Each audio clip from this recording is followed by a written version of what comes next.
Assalamualaikum warahmatullahi wabarakatuh. Kami dari kelompok 5 ingin mempresentasikan hasil dari kerja kami, yaitu dengan judul pengelolaan perkebunan yang berkelanjutan. Kami dari kelompok 5 yang beranggotakan Ade Irfan Al-Zikri, Dian Sabdo Damani, Muhammad Rizky Andan, dan Yasir Al-Albani Nasution, dengan dosen pengampu Ibu Megawati Siahaan. Apa itu pengelolaan perkebunan yang berkelanjutan? Pengelolaan perkebunan yang berkelanjutan adalah praktik pengelolaan perkebunan yang mempertimbangkan dampak lingkungan sosial dan ekonomi dalam jangka panjang sehingga dapat menghasilkan produk yang berkelanjutan dan ramah lingkungan.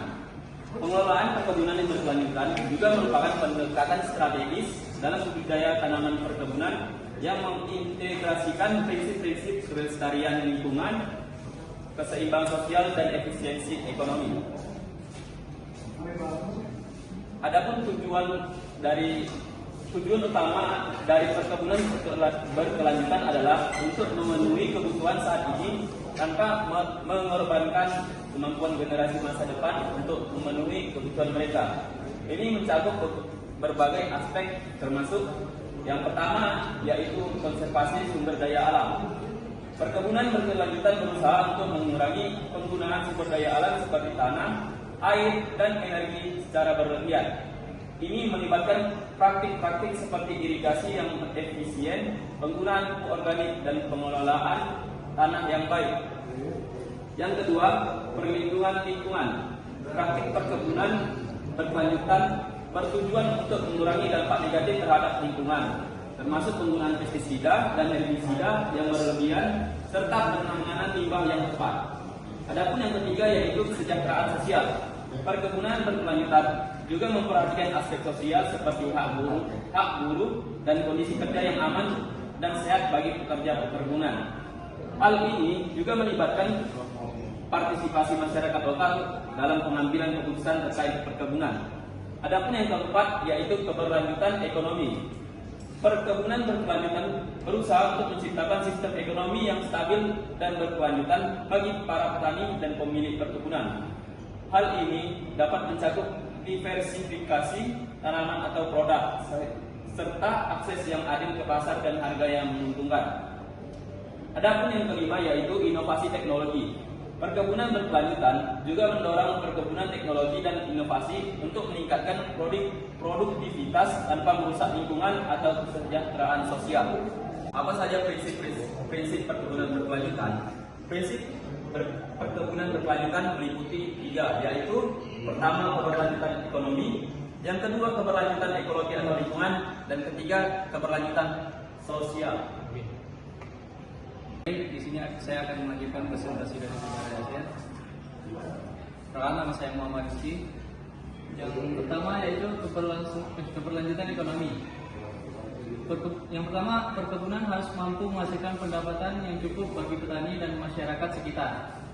Kedua, peningkatan produktivitas tanpa merusak lingkungan. Ketiga, penggunaan teknologi yang efisien dan ramah lingkungan. Yang kedua, keberlanjutan ekologi atau lingkungan.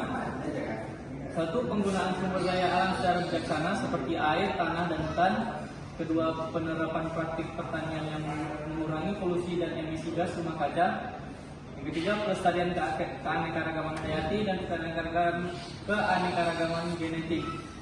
Yang ketiga, keberlanjutan sosial. Satu, memberikan kesempatan kerja dan pendapatan yang adil bagi masyarakat sekitar. Dua, menjaga kesejahteraan dan kesehatan masyarakat. Ketiga, pemberdayaan masyarakat melalui akses terhadap pendidikan, pelatihan, dan informasi. Yang keempat, pemeliharaan tradisi dan pengetahuan lokal. Selanjutnya, strategi pengelolaan perkebunan berkelanjutan. Strategi pengelolaan perkebunan berkelanjutan mencakup pemanfaatan sumber daya alam secara efisien, menjaga lingkungan, dan meningkatkan kesejahteraan masyarakat lokal. Fokus utama adalah pada peningkatan produktivitas, efisien, dan berkelanjutan jangka panjang. Berikut beberapa strategi pengelolaan perkebunan berkelanjutan. Yang pertama, peningkatan produktivitas dan efisiensi. Contohnya seperti replanting, penanaman kembali pohon sawit dengan varietas unggul terbaru untuk meningkatkan hasil panen. Yang kedua, Good Agriculture Practice atau GAP, penerapan praktis pertanian yang baik seperti penggunaan pupuk yang tepat, pengendalian hama dan penyakit secara efektif, secara pemanfaatan air yang efisien. Yang ketiga, perbaikan tata kelola PKS. Seperti memperbaiki pengelolaan pabrik kelapa sawit untuk meningkatkan efisiensi produksi dan mengurangi limbah. Yang keempat, diversifikasi tanaman, menanam berbagai jenis tanaman untuk mengurangi risiko kerugian akibat hama, penyakit atau perubahan cuaca. Yang kedua, pelestarian lingkungan. Pelestarian lingkungan mencakup satu, pemanfaatan sumber daya alam secara efisien seperti menggunakan air tanah secara bertanggung jawab serta mengurangi penggunaan pestisida dan herbisida yang berlebihan. Yang kedua, pengelolaan limbah. Mengelola limbah produksi secara efektif termasuk limbah organik dan non-organik. Yang ketiga, mitigasi dampak negatif. Melakukan upaya untuk mencegah atau mengurangi dampak negatif perkebunan terhadap lingkungan seperti deforestasi, pencemaran air, dan emisi gas rumah kaca. Keempat, konservasi keanekaragaman hayati seperti melindungi habitat satwa liar, keanekaragaman hayati di sekitar perkebunan. Yang ketiga, peningkatan kesejahteraan masyarakat. Yang pertama, seperti penyerapan tenaga kerja lokal, memberikan kesempatan kerja bagi masyarakat sekitar perkebunan. Yang kedua, peningkatan pendapatan masyarakat, memberikan kesempatan bagi masyarakat untuk terlibat dalam kegiatan perkebunan dan mendapatkan penghasilan tambahan. Yang ketiga, pendidikan dan pelatihan, memberikan pendidikan dan pelatihan kepada masyarakat tentang pengelolaan perkebunan berkelanjutan. Yang keempat, kolaborasi antar pihak, bisa melibatkan pemerintah, industri, masyarakat sipil dalam pengelolaan perkebunan berkelanjutan. Peran sertifikasi yang keempat, peran sertifikasi keberlanjutan. Yang pertama, sertifikasi ISPO Indonesia Sustainable Palm Oil, standar yang mengatur praktik perkebunan kelapa sawit yang layak ekonomi, sosial, dan ramah lingkungan. Sertifikat yang kedua, sertifikat RSPO Roundtable on Sustainable Palm Oil, standar internasional yang mengatur praktik perkebunan kelapa sawit berkelanjutan. Dan yang kelima, pendekatan bioindustri berkelanjutan. Pendekatan bioindustri menawarkan solusi yang tidak hanya ramah lingkungan, tapi juga mampu meningkatkan produktivitas dan nilai tambah bagi industri kelapa sawit. Baiklah, saya akan melanjutkan yang disampaikan oleh saudara Rizky tadi. Hubungan antara 3P ialah people, planet, dan profit. Hubungan antara 3P, people, planet, profit sangat penting dalam pengelolaan perkebunan yang berkelanjutan. 3P merupakan konsep yang menekankan pada keseimbangan antara aspek sosial atau people, lingkungan atau planet, dan ekonomi atau profit. Dengan mengelola perkebunan berdasarkan prinsip 3P, kita dapat memastikan bahwa kegiatan perkebunan tidak hanya memberikan keuntungan ekonomi, tetapi juga menjaga kesejahteraan masyarakat dan kelestarian lingkungan. Di sana kita melihat people, yaitu sosial. Dalam pengelolaan perkebunan yang berkelanjutan, aspek sosial sangat penting. Ini meliputi memastikan kesejahteraan tenaga kerja, memberikan akses yang adil bagi masyarakat lokal, dan menjaga keadilan sosial dalam pengelolaan sumber daya alam. Planet atau lingkungan, perkebunan berkelanjutan harus memperhatikan dampak terhadap lingkungan. Ini mencakup penggunaan lahan yang bertanggung jawab, pengurangan polusi, konservasi keanekaragaman hayati, dan penggunaan teknologi yang ramah lingkungan. Dan untuk profit adalah meskipun keuntungan ekonomi tetap penting, pengelolaan perkebunan yang berkelanjutan tidak hanya berfokus pada profit. Keuntungan harus dicapai dengan cara bertanggung jawab, memastikan bahwa kegiatan perkebunan tidak merugikan masyarakat dan lingkungan di jangka panjang.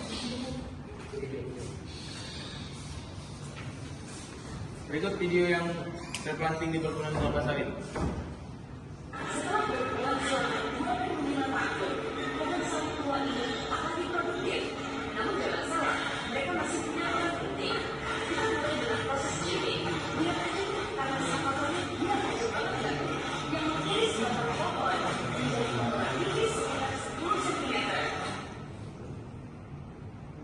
Dari yang kita presentasikan dan video tadi, kita mendapat kesimpulan ialah pengelolaan perkebunan yang berkelanjutan bukan sekedar pilihan, tetapi kebutuhan untuk masa depan.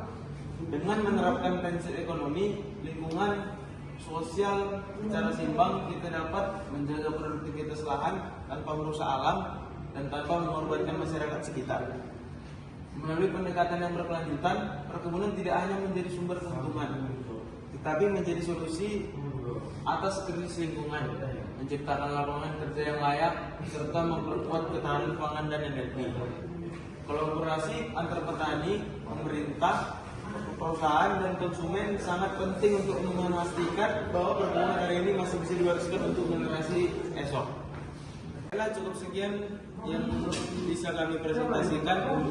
Jika ada salah kata, mohon dimaafkan. Terima kasih.